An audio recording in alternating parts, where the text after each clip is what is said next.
Up next on our list is Cusco's front axle heat shield. After having a few axle boots fail on track, we decided it was finally time to invest in one of these. They're not very expensive and they're super easy to install.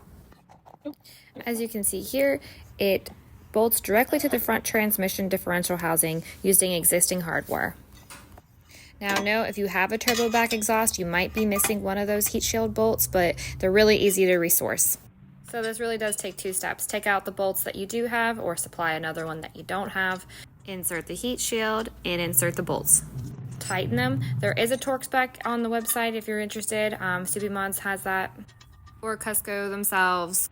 Now, if I haven't explained why I'm really excited about this, it's because this heat shield is going to reduce heat transfer from the exhaust to the drive shaft, which in theory prevents the grease in the CD joint from heating up and potentially bursting like I've experienced. So it'll also keep it less messy when it does happen. So excited to try it out, and I'll let you guys know.